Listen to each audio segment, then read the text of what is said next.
কারবালার প্রান্তরে কেন গিয়েছিলেন, কেন সেই কারবালা কে ঘটিয়েছিল, কেন ঘটানো হয়েছে, আজকে আমরা কোন দিকে আছি, আর ইমাম হুসেন আলাইহিস সালামের আদর্শ কোন দিকে আছে, ঠিক না?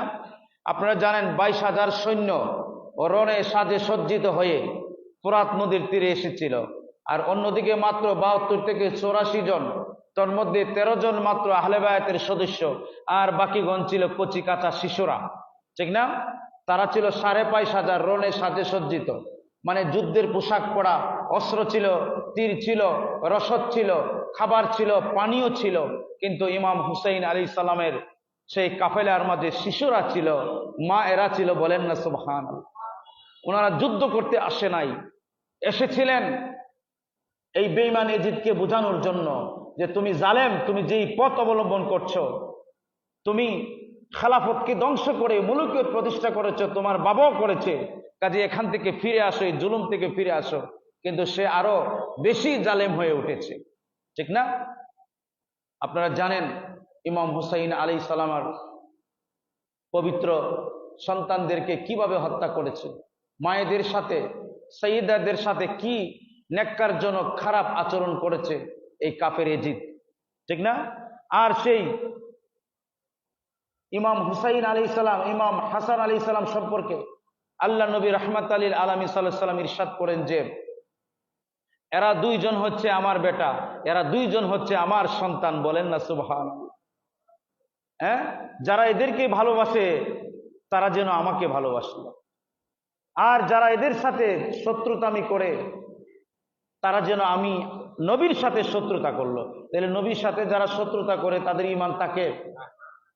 আজকে আপনারা দেখবেন এই আমাদের বিশেষ করে সারা পৃথিবীর মাঝে আর উপমহাদেশে বাক করলে, আর এদিকে কিছু আছে আপনার প্যালেস্টাইন সাম্রাজ্য অর্থাৎ ইরাক, ইরান, আরো কতগুলি আছে, ইয়েমেন, তো সিরিয়া, এদিকে দেখবেন আর আমাদের এদিকে দেখবেন, আর আরবের কিছু গড়ে গড়ে এখনো শাহাদাতে কারবালার মাস আসলে তারা কান্না করে।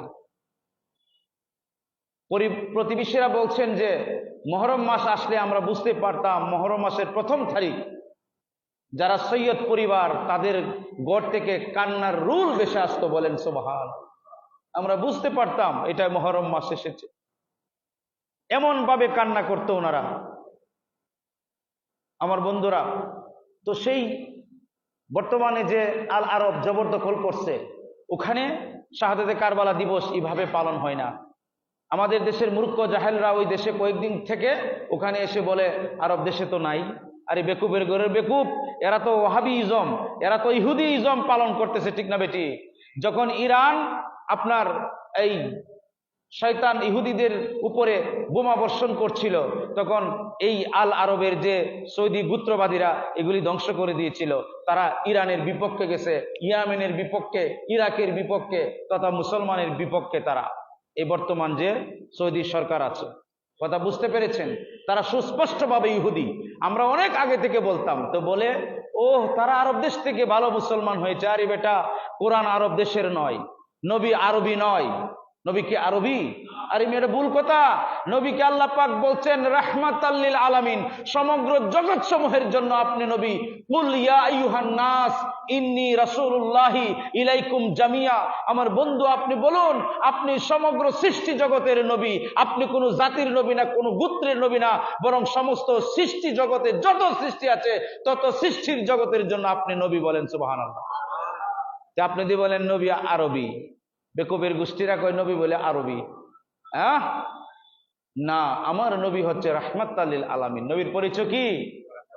রাহমাতাল লিল আলামিন। নবীর পরিচয় কি? ইয়া আইয়ুহান নাবিয়্যু ইন্না আরসালনাকা শাহিদা।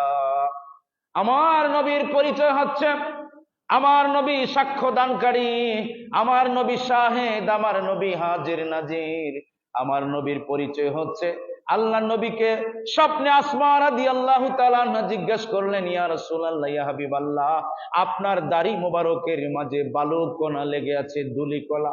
ইয়া রাসূলুল্লাহ, আপনি বোতলের মাঝে রক্ত নিয়ে আসতেন, ওগো আল্লাহর নবী রাহমাতাল লিল আলামিন, আপনি কোথায় ছিলেন দয়া করে বলুন।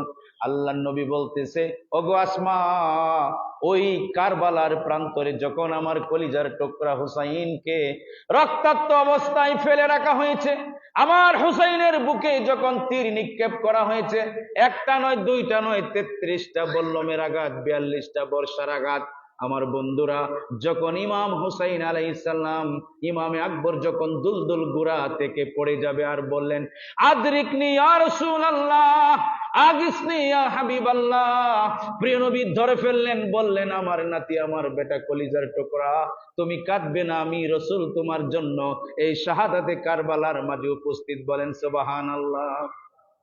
রে আসমা, আমি এই মাত্র আমার কলিজার টুকরা হুসাইনের রক্ত মোবারক গুলি আমি শিশির মাঝে জমা করেছি, আমি এই মাত্র কারবালা থেকে আসলাম।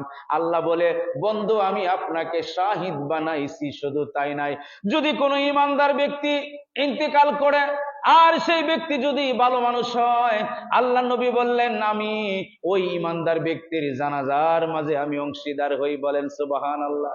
শুধু তাই নয়, আমার গোলামেরা, যদি তুমি খালি ঘরের মাঝে অবস্থান করো, কেউ যদি না থাকে, তুমি যদি বলো, আসসালাতু আসসালামু আলাইকা ইয়া রাসূলুল্লাহ, আমি দয়াল নবী তোমার সালামের জবাব দিয়ে দিব। বলেন না সুবহানাল্লাহ।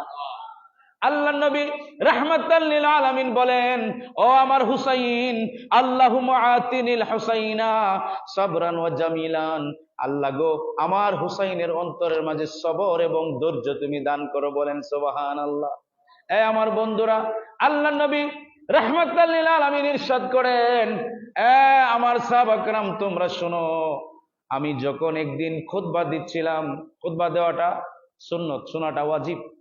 আল্লাহ নবী বলেন, যখন দেখলাম আমার হুসাইন শিশু অবস্থায় একটা দুর্মাল্য মসজিদে নববীর মাঝে, আমি খুতবা বন্ধ করে দিলাম। আমি বন্ধ করে দিয়ে আমার হুসাইনকে আমি আমার বুকে জড়াই নিলাম। বলেন সুবহানাল্লাহ। এমন মহব্বত করত, এই মহব্বতের কি পরিণাম, এই মহব্বতের কোনো পরিমাপ নাই।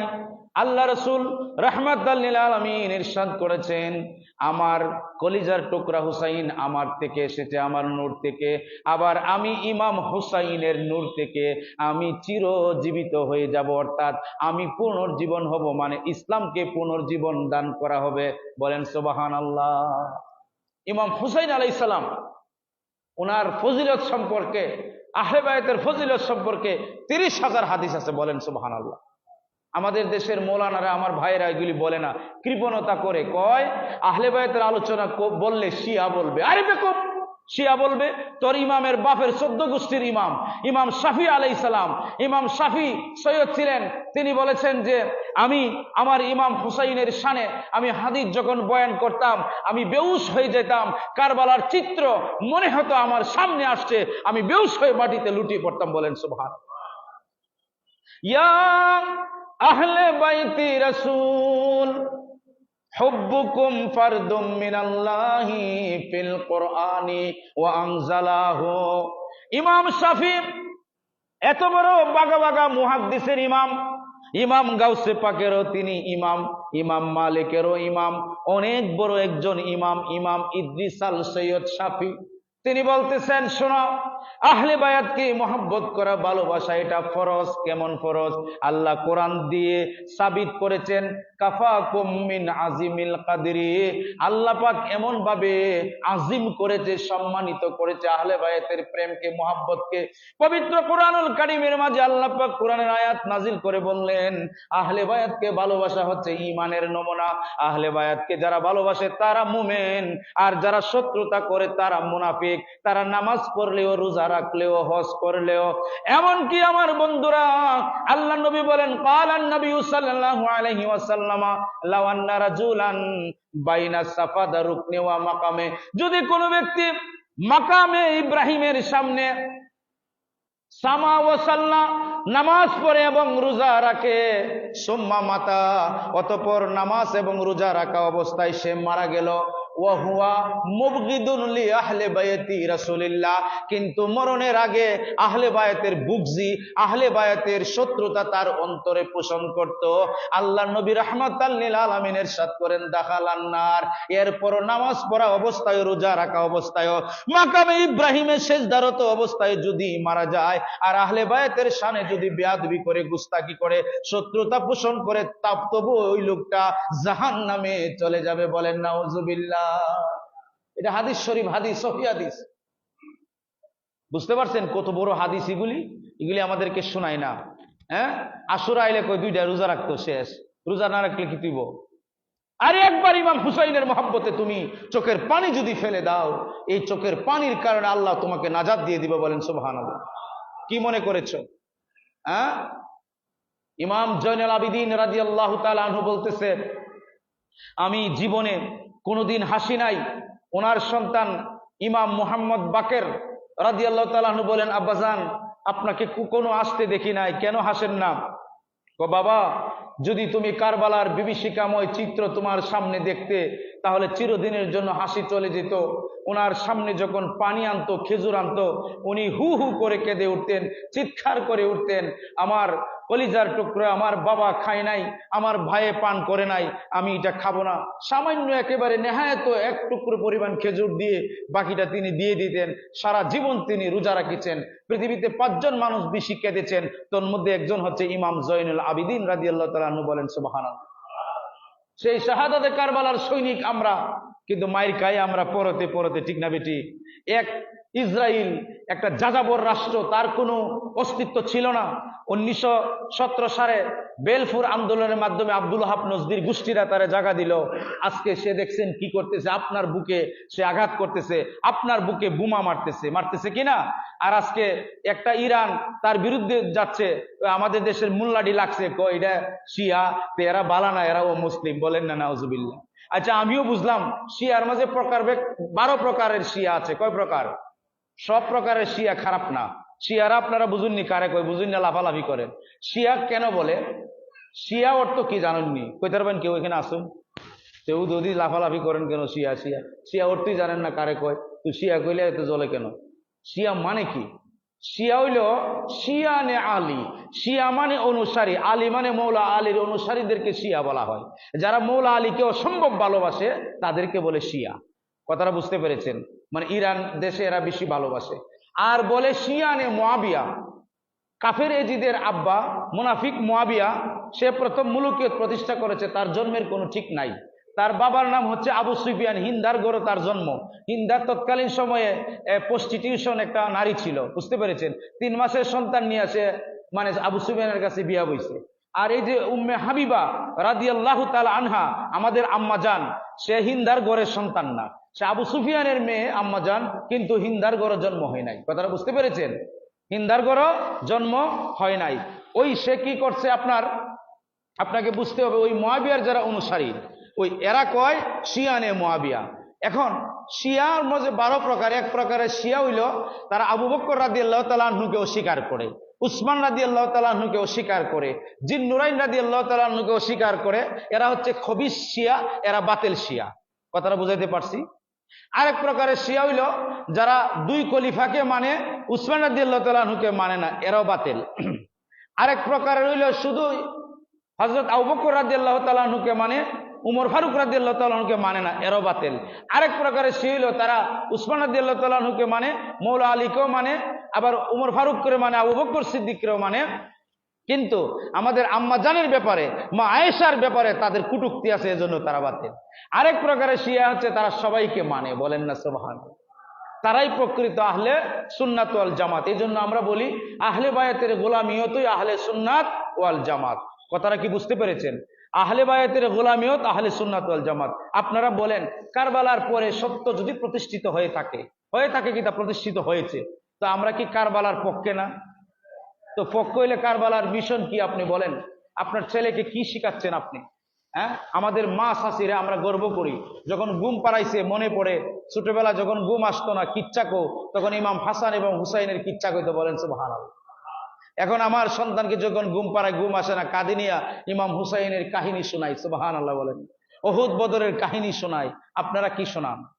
হ্যাঁ, খালি স্বামী স্ত্রীর ঝগড়া, ঠিক না বেঠিক? খালি তালাক হয়ে যায়, স্বামী কই বউ বালানা, বউ কই স্বামী বালানা, এরকম চলে না?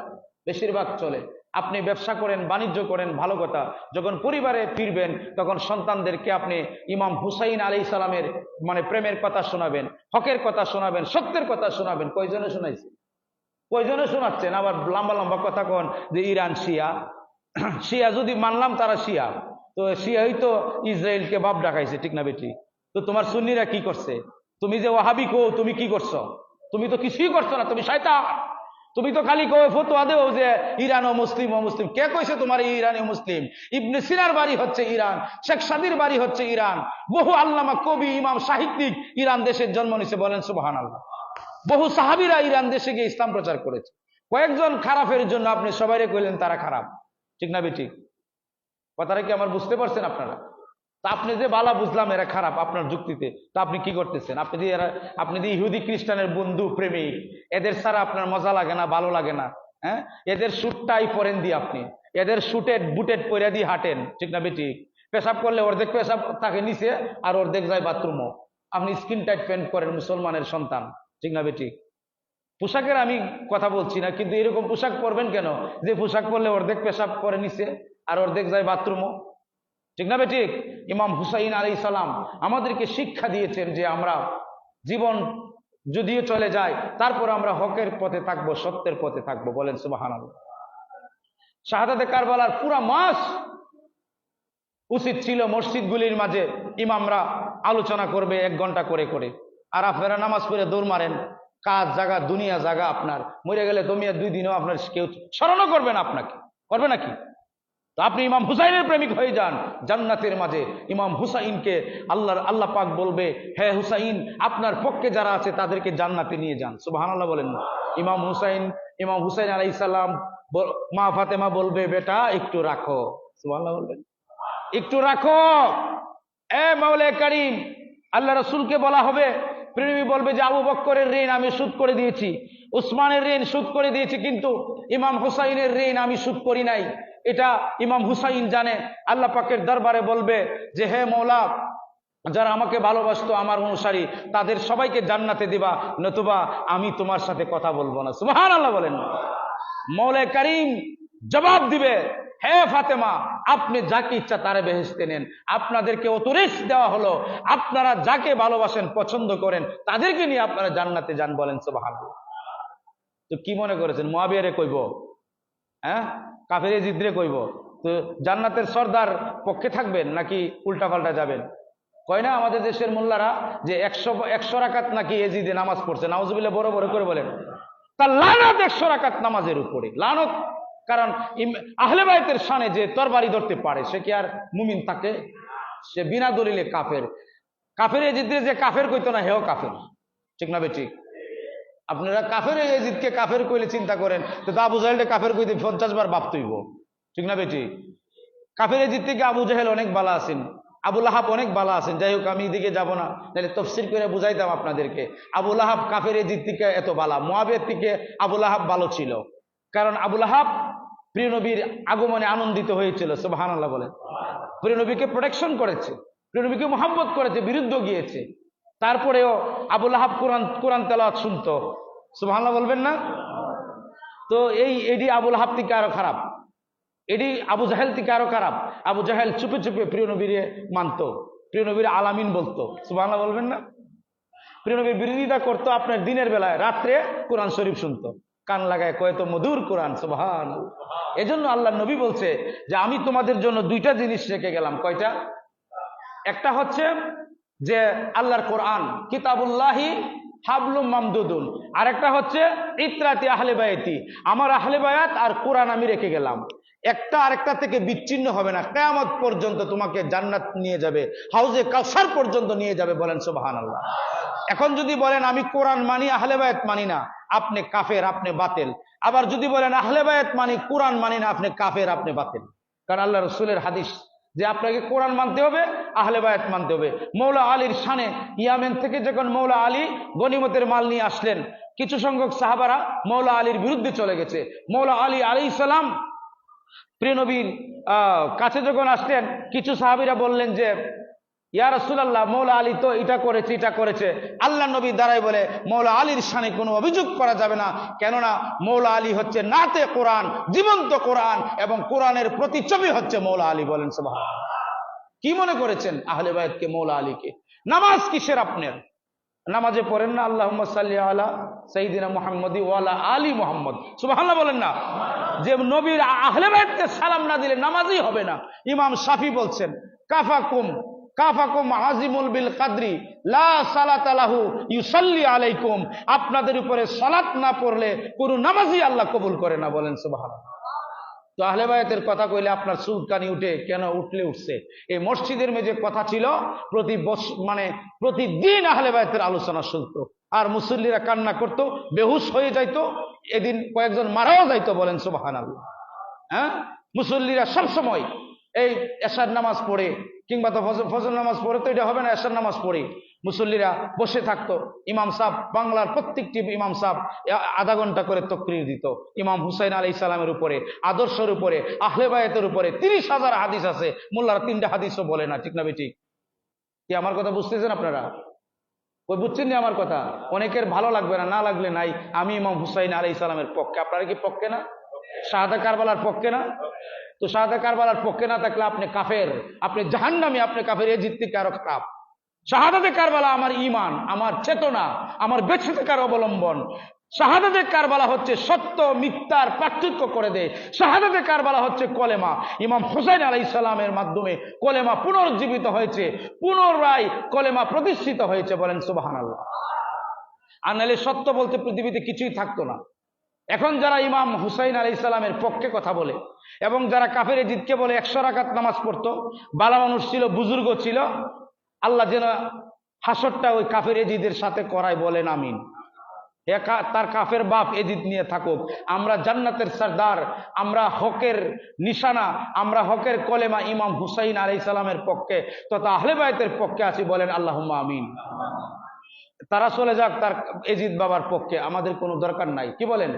দরকার আছে? নাই। এজন্য আমি বলছি আমার ভাইয়েরা, এই আধা ঘন্টা করে তাকরীর দেওয়ার কথা ছিল, কিন্তু ইমাম সাহেব একটু লম্বা দোয়া করলে, আপনারা স্পেশাল মুসল্লিরা কোন ইমাম একটু দোয়া কম করলে ভালো হয়। নাউজুবিল্লাহ পড়েন। লানত আপনার এই নামাজের উপরে। ইমাম দোয়া করলে আপনি বলেন কম করতো, তার মানে আল্লাহর কাছে চাইতে আপনার ভাল লাগে না। কথা বলেন না? এই কথা কইলে ভালো পাইতেন না জানি, কিন্তু আমি কমু। ইমামতি গেলেই গেছে, আর থাকলেই কি না থাকলেই কি।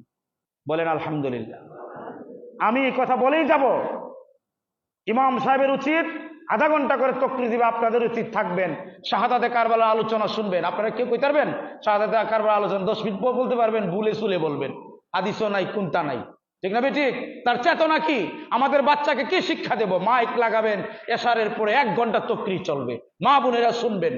হ্যাঁ, প্রয়োজনে মসজিদে পর্দা দিবেন বা বাসায় থাকবে মা বোনেরা, শাহাদাতে কারবালা আলোচনা শুনবে। এটাই আমার মূল, এটা আমার ঈমান, এটাই আমার বেঁচে থাকার অবলম্বন, এবং এটার মাধ্যমে খেলাফতে ইনসানিয়ত প্রতিষ্ঠিত হবে। ঠিক না বেঠিক? হ্যাঁ, রাষ্ট্র কি একটা মগের মূল্য পাইছেন? রাষ্ট্র কিভাবে চলবে জানেননি? আপনার নেতাও জানেন, আপনিও জানেন না। রাষ্ট্র চলবে খেলাফতে ইনসানিয়তের মাধ্যমে, ইমাম হুসাইন আলাইহিস সালামের আদলে। বলেন সুবহানাল্লাহ। যদি রাষ্ট্র ক্ষমতা দরকার থাকতো না, রাষ্ট্র ক্ষমতায় যদি ইনসানিয়ত থাকতো না, তাহলে ইমাম হুসাইন আলাইহিস সালাম কেন কাফের এজিদের কাছে গেল? যাওয়ার দরকার ছিল? কি বলেন, যাওয়ার দরকার ছিল কিনা? কথা বলেন না। যাওয়ার দরকার ছিল? কাফের এজিদ বলছে যে ঠিক আছে, আপনি একটা কাজ করেন, আমার এখানে আসার দরকার নাই, আপনি তসবিহ আল্লাহ বিল্লাহ পড়েন। ইমাম হুসাইন আলাইহিস সালাম বলে, না, এজিদ খারাপ লোক, ভণ্ড, তার কাছে রাষ্ট্র ক্ষমতা থাকতে পারে না। এজন্য তিনি গেছেন, তিনি হকের পক্ষে গিয়েছেন। তো এটাই প্রমাণ হইল, যারা শাহাদাতে কারবালার পক্ষে, যারা আহলে বায়তের পক্ষে, তারাই তো রাষ্ট্র ক্ষমতা যাইতো। ঠিক না বেটি? সুবহানাল্লাহ বলবেন না? ওখানে আবার কইেন না যে হুজুর রাজনীতি কয়। আরে বাবা, আমরা যদি রাজনৈতিক সুন্দর বয়ান না দেবো তো সুর বাটপাররা দিব? কথা বলেন না কেন? মাথে না আপনার? যদি একজন আলেম রাজনীতি না করে, আহলে বায়াত না করে, একজন আলেম যদি খেলাফতে ইনসানিয়ত না করে, সুর বাটপার বদমাশ কি করবো? কথা বলেন না কেন? তা আমার কি অথরিটি নাই আমি ইমাম হুসাইনের পক্ষে কথা বলতাম? তাহলে আপনারা কেন সুলকানি করেন? কেন আপনারা হুজুরদেরকে, বিশেষ করে যারা শাহাদাতে কারবালার পক্ষে থাকে, আমি সবাইকে বলছি না, যারা শাহাদাতে কারবালার পক্ষে, এদের সাথে আপনারা থাকবেন। এরাই হচ্ছে হকপন্থী। আর যারা শাহাদায়ে কারবালার বিরুদ্ধে, এরা হচ্ছে এজিদপন্থী, মুয়াবিয়াপন্থী, এদের সাথে ইসলামের কোরআনের কোনো সম্পর্ক নাই। এরা মাজার বাঙ্গাপন্থী। এরা কি পন্থী? মাজার বাঙ্গাপন্থী, আউলিয়ার বিরুদ্ধে। আমরা আউলিয়া কেরামের পক্ষে, ঠিক না ঠিক? যারা আউলিয়া কেরামের পক্ষে আছে আমরা তাদের পক্ষে। তো আমরা এরকম মৌলানা না যে বুটের জন্য ইসলামের ইয়ে করে, কি বলে, হাতিয়ার হিসাবে দেয়। হ্যাঁ, কয় আমারে বুট দিলে এই বুটটা আল্লাহ রাসূলে পাইবো, বলেন নাউজুবিল্লাহ। বেটা গাদার ঘরের গাদা, তোরে বুট দিলে আল্লাহ রাসূলে পাইবো, তুই তো যাস রাষ্ট্র ক্ষমতায় শয়তানি করতে, ঠিক না ঠিক? এরপরে কয় যে কি বলে এটা আপনার, আমারই মুখ দলে বুট দিলে জান্নাতও যাইবো। আস্তাগফিরুল্লাহ বলেন না। আগেও বলছিল লা ইলাহা ইল্লাল্লাহ, কিসের মালিক তুই? আল্লাহ কইছিস না? তুই তা সব এরকম শয়তান, যারা ধর্মের নাম দিয়ে, ইসলামের নাম দিয়ে রাজনীতি করে, ফায়দা করে, যারা হক বাতিল বুঝে না, এদেরকে ভালোবাসবেন না। বুঝে নিতে হবে এরা আল্লাহ এবং রাসূল শাহাদাতে কারবালার সাথে বেঈমানি করতেছে। এর চেয়ে ভালো বাবা তুই বেঈমান থাক, ঠিক না? তুই রাজনীতি কর কার্ল মার্ক্সের আদর্শ নিয়া, ইসলামের নাম নিয়ে রাজনীতি করিও না। ইসলামের নামে কোনো রাজনীতি নাই। কথা বুঝতে পেরেছেন? কারণ আমি যদি বলি ইসলামী রাষ্ট্র হইতো, তো আমার দেশের না মুসলমান বেশি, ইন্ডিয়া কইব রাম রাষ্ট্র, মুসলমানরা মারতেছে না, মাইরে একবারে শেষ করতেছে। তো আমি বলবো মানবতার রাষ্ট্র হবে। কিসের রাষ্ট্র? তো মানবতার রাষ্ট্র হলে হিন্দু, বৌদ্ধ, খ্রিস্টান সবাই থাকবো, মুসলমানও থাকবো। আর যদি আমি একক ধর্মের রাষ্ট্র বানাই, ইহুদি কইব আমি চাই আমার ইহুদি ছাড়া কেউ না থাকুক, এজন্য সব মাইরা সাফ করতেছে, ঠিক না? তো এভাবেই আমাদেরকে চলতে হবে মুসলমান ভাইরা। ইমাম হুসাইন আলাইহিস সালামের প্রেমের শিক্ষা দিতে হবে মসজিদগুলিতে। আপনারা ধৈর্য সহকারে বসবেন, আসবেন, শুধু আনুষ্ঠানিকতা পালন করেন যে আচ্ছা একদিন করলাম এরপরে শেষ। ইমাম সাহেবকে বলবেন যে হুজুর আপনি আধা ঘন্টা আলোচনা করেন, আমরা শুনি, ঠিক না?